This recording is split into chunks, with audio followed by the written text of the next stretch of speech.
Ito ang reading mo, Libra. Welcome back to our channel. Naway nasa mabuti kayong kalagayan mga watching the channel. This is a general reading. Kayo nang balang magpalit-palit ang situation nyo sa reading ko.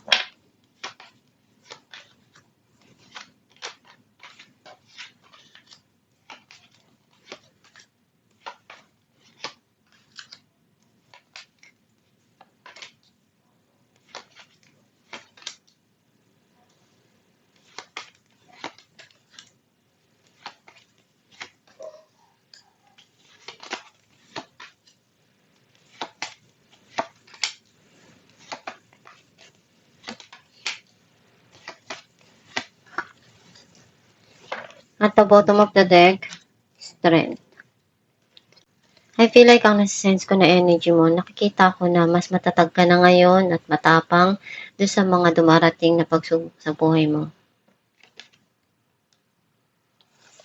Ang mensahe ng card mo, meron kang inaalam or pinag-aaralan dito na makakatulong doon sa sitwasyon.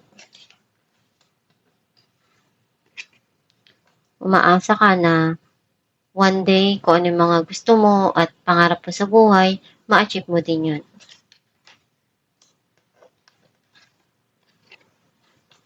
May mga naalala ka pa rin sa nakaraan na para sa'yo, mahalaga yun at naging parte na yun ng buhay mo at inspirasyon mo.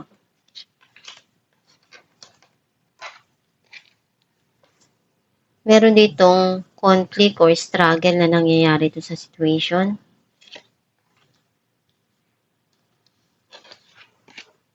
May tao na gustong kumausap sa'yo or may darating na clarity doon sa mga nangyari sa buhay mo sa past.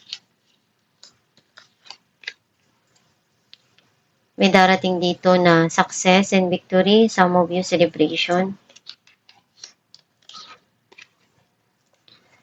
Nagkaroon ng end yung situation dahil hindi na nagkakaayos or hindi na maganda yung nangyayari dun sa sitwasyon.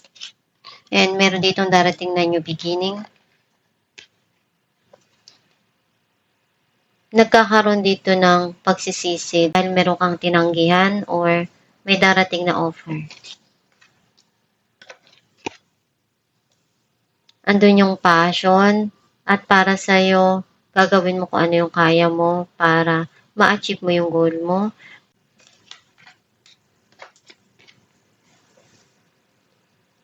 You want to change kung ano kaya mo pang maayos dun sa sitwasyon na nangyari sa buhay mo sa past or sa mga nangyayari ngayon sa buhay mo.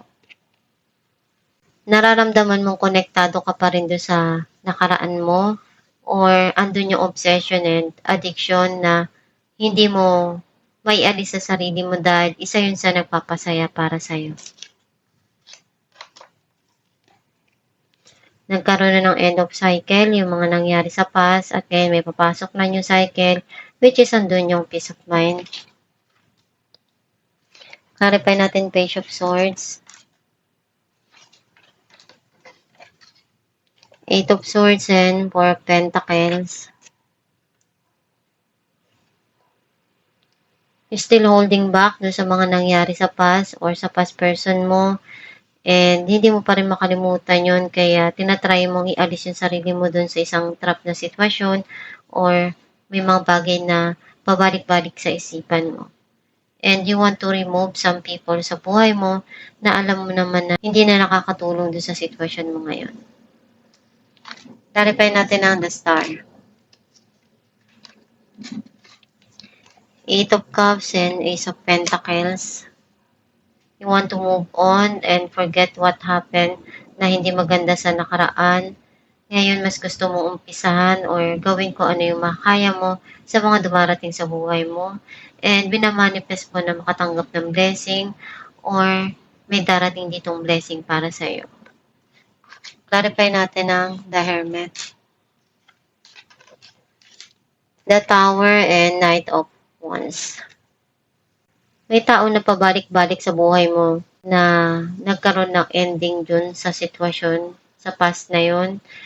Hindi mo pa rin makalimutan yung kasi may mga nangyari dun na para sa'yo very passionate or naaalala mo pa rin kung minsan dahil may mga memories na masaya, kahit nagkaroon man ng hindi maganda dun, nagiging memorable pa rin sa'yo yung mga nangyari na yun. Clarify natin ng Five of Wands,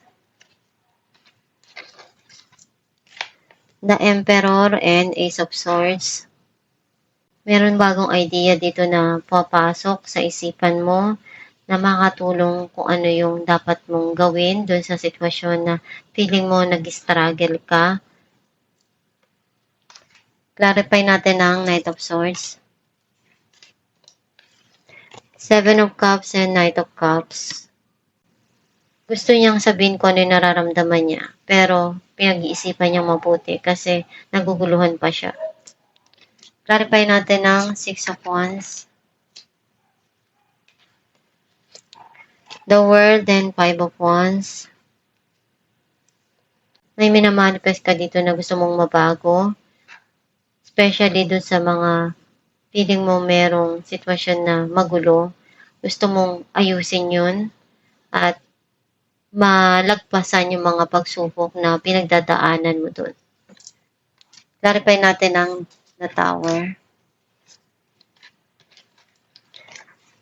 Ten of Cups, and Nine of Cups. Meron ditong darating para sa'yo na matagal mo nang gustong-gusto or matagal mo nang hinihiling, which is nandoon yung long-term na happiness para sa'yo na ma-achieve mo. Clarify natin ang Four of Cups,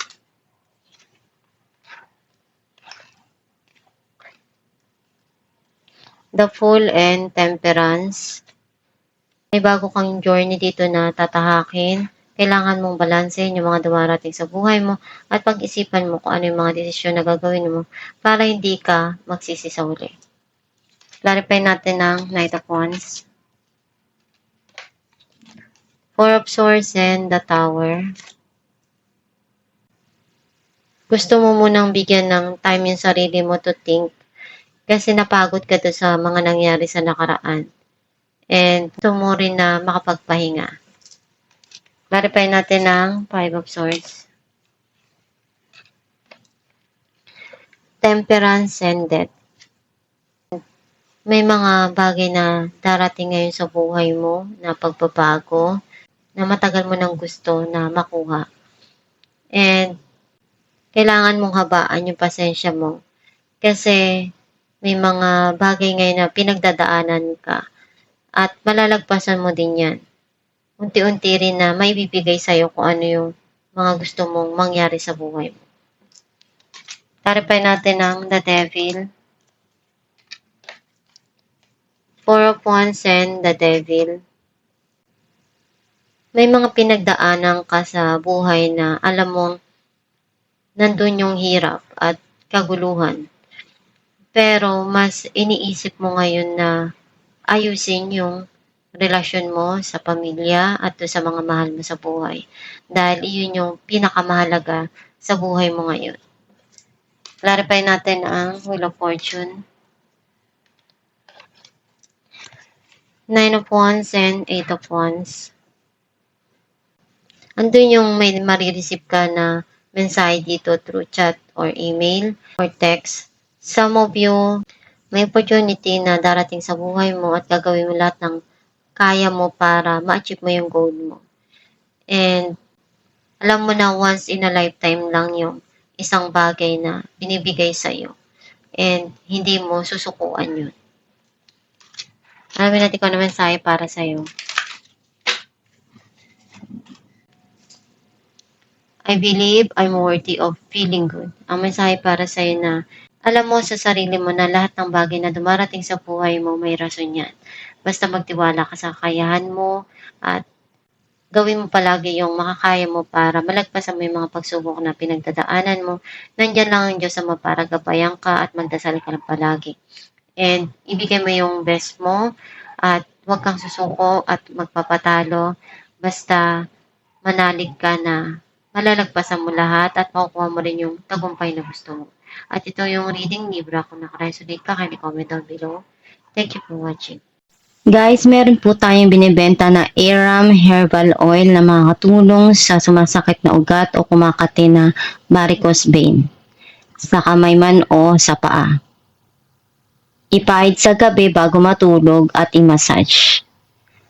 And nakakatulong din siya na mag-fade ang iyong varicose vein. Ipahid 2 times a day at i-massage araw-araw. Gawin mo ito araw-araw para mag-fade yung varicose mo. Kapag masakit yung kamay mo, pwede mo rin siyang ipahid sa gabi at i-massage mo para pagising mo sa umaga, marirelieve na yung pain na naramdaman mo. Pwede kayong umorder sa Shopee or sa Facebook. Meron po tayo dong page na Star Shines. I-message nyo lang yon or mag-check out kayo sa Shopee.